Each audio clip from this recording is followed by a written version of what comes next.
Welcome. स्वागत है आपका हमारे चैनल जहाँ चाह वहाँ राह में। सबसे पहले तो thank you for 50 subscribers. It's all because of you people. तो आज हम लोग क्लास 7 का चैप्टर 9 पढ़ने जा रहे हैं, life in the temperate grassland. तो चैप्टर शुरुआत होता है कि हम लोग ग्रासलैंड ऐसे एरिया पे उगता है जहाँ पे फॉरेस्ट रेनफॉल थोड़ा सा कम होता है in comparison to evergreen forest. Forest के मुकाबले ग्रासलैंड थोड़ी कम बारिश और कम गर्मी वाले जगह पे उगता है। अगर हम लोग यहाँ पे बात करें कि बेसिकली दो कैटेगरी में हम लोग बांट सकते हैं वर्ल्ड के ग्रासलैंड को, टेम्परेट और ट्रॉपिकल। तो यहाँ पे हम लोग सबसे पहले प्रेरीज का बात करते हैं। प्रेरीज एक काफी इम्पोर्टेंट और काफी जाना माना ग्रासलैंड है नॉर्थ अमेरिका का, जो कि यूएस का ज्यादातर हिस्सा प्रेरीज में ही आता है। और यहाँ पे आपको सबसे पहले तो प्रेरी का जो वर्ड ओरिजिन है वो एक लैटिन वर्ड प्रेटिया से लिया गया है, जिसका मतलब होता है मीडो, जिसका अर्थ ही ग्रासलैंड होता है। तो आप समझ सकते हैं कि और इसको एक सी ऑफ ग्रास भी कहते हैं, यानी कि घास का समुद्र। यानी कि यहाँ पे बिल्कुल फ्लैट रीजन है जो कि जेंटली स्लोप है और हिली भी है, लेकिन बेसिकली ये लो लाइंग प्लेन है तो और रिवर भी काफी है, तो इसलिए यहाँ पे काफी ज्यादा दूर दूर तक सिर्फ घास फैला हुआ है। आप देख सकते हैं फिगर 9.1 में। अगर हम लोग प्रेरीज के वेस्ट में देखें तो रॉकी माउंटेन्स है और ईस्ट में ग्रेट लेक्स है, वही 5 ग्रेट लेक्स जो नॉर्थ अमेरिका में है, काफी पॉपुलर। और अगर हम रिवर्स की बात करें तो मिसिसिपी रिवर का ट्रिब्यूटरी ड्रेन करते हैं इसे, और कैनेडियन प्रेरीज जो है वहां पे स्कैचेवन रिवर की ट्रिब्यूटरीज इसे ड्रेन करती है। और यूएस और कनाडा दोनों में प्रेरीज ग्रासलैंड आपको पाया जा सकता है। फिर यहाँ अगर हम लोग देखें तो देख सकते हैं प्रेरी जो है वो बिल्कुल सेंट्रल यूएस और कनाडा के भी कुछ सेंट्रल सदर्न पार्ट में आता है। और बेसिकली ये थोड़ा ट्रायंगुलर शेप का है और इसके लेफ्ट हैंड साइड में यानी कि वेस्टर्न साइड में रॉकी माउंटेन्स है और बाकी ये पूरे रिवर से भरा हुआ है, देख सकते हैं। फिर यहाँ पे प्रेरीज ग्रासलैंड के जो नेटिव अमेरिकन थे उन्हें रेड इंडियन कहा जाता था, और एक्चुअली में जो नॉर्थ अमेरिकन कॉन्टिनेंट है वहाँ वही रहते थे और वही हैबिटेट थे। बाद में वाइट ब्रिटिशर्स आए और अब वो वहाँ पे मेजोरिटी है। और जो प्रेरीज थे उसके अलावा वहाँ पे कोई और ट्राइब भी रहते थे जिनका नाम था अपाचे, क्रो, क्री और पॉनी। उसके बाद यहाँ पे एक चिनूक नाम का हॉट विंड बहता है विंटर में, और जो कि टेम्परेचर बढ़ा देता है थोड़े वक्त के लिए। ये थोड़ा हॉट होता है इसलिए।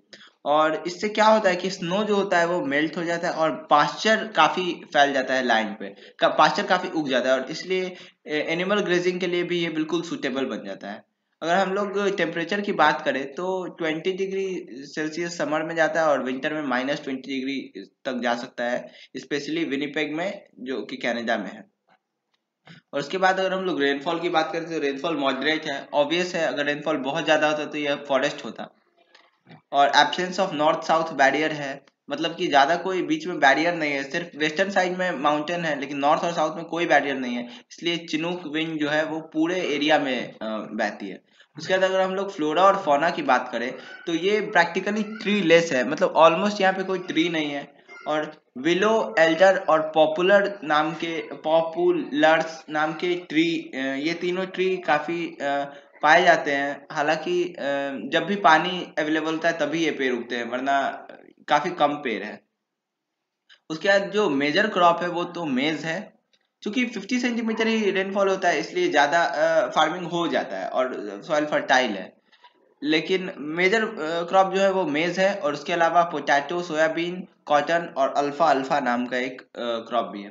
उसके बाद लार्ज कैटल जिसे हम लोग रैंचेज कहते हैं, वो लोग काउबॉय संभालते हैं। उसके अलावा बाइसन जिसका फोटो दिया हुआ है फिगर 9.4 में, उसको अमेरिकन बफेलो भी कहते हैं। वो मोस्ट इम्पॉर्टेंट एनिमल है इस रीजन का।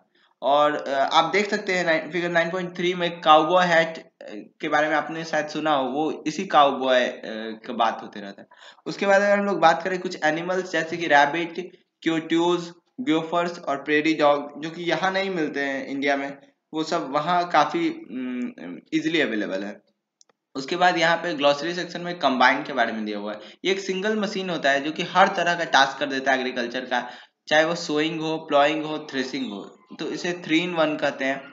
ये अमेरिका का डेवलपमेंट दिखाता है प्राइमरी सेक्टर में कि कैसे वो लोग मशीन बना लिए, इसलिए वो लोग का एफिशिएंसी इतना ज़्यादा हाई है।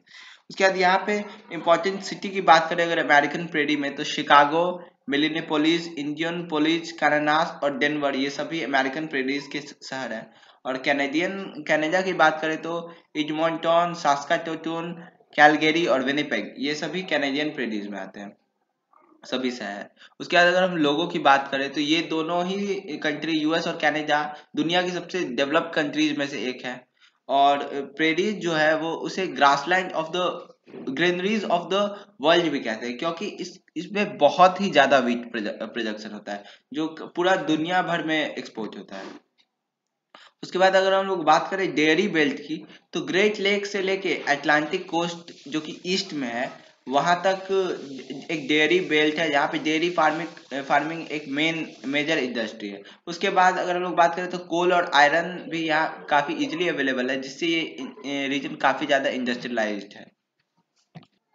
फिर यहाँ पे हम लोग वेल्ड ग्रास लैंड की बात करते हैं। ये भी एक टेम्परेट ग्रास लैंड है साउथ अफ्रीका का। और फिर यहाँ पे ड्यूनो सेक्शन में दिया है कि वेल्ड नाम जो है वो डच सेटलर से रखा था, जब वो लोग साउथ अफ्रीका को कॉलोनाइज कर लिए थे, जब ब्रिटिश कॉलोनी था साउथ अफ्रीका, तब डच लोगों ने इसका नाम वेल्ड रखा था। और ये एक रोलिंग प्लेटू है जिसका हाइट 600 मीटर से लेके 1100 मीटर तक होता है। और ड्रकेंसबर्ग माउंटेन जो है वो वो इसके ईस्ट में सिचुएटेड है, और वेस्ट में जो है वो कालाहारी डेजर्ट है जो काफी पॉपुलर है अफ्रीका में। और नॉर्थ ईस्टर्न पार्ट को हाई वेल्ड्स कहते हैं, क्योंकि इसका हाइट जो है वो 1600 मीटर तक चला जाता है। और रिवर जो यहाँ पे काफी फेमस है वो है ऑरेंज और लिम्पोपो रिवर।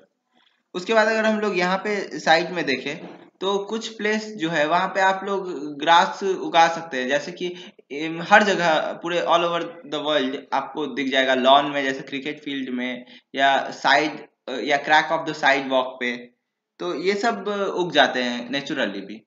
उसके बाद अगर हम बात करें अगर लोकेशन की, तो ये सदर्न हेमिस्फेयर में है, जो कि काफी सिंपल है समझना क्योंकि इक्वेटर के नीचे है। उसके बाद अगर हम लोग क्लाइमेट की बात करें तो ये इंडियन ओशन से इसका काफी इन्फ्लुएंस होता है, इसलिए यहाँ पे माइल्ड क्लाइमेट है। और विंटर्स कोल्ड और ड्राई होती है, टेम्परेचर 5 डिग्री से 10 डिग्री सेल्सियस के बीच में, और जुलाई जो होता है वो कोल्डेस्ट मंथ होता है।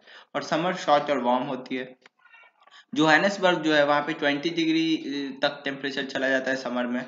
और रेनफॉल जो होता है वो मेनली नवंबर टू फरवरी होता है। उसके बाद अगर हम लोग फ्लोरा और फौना की बात करें तो रेड ग्रास काफी उग जाता है बुश वेल्ड में, और हाई वेल्ड अकार्का और मरूला नाम का घास भी उगा रहता है।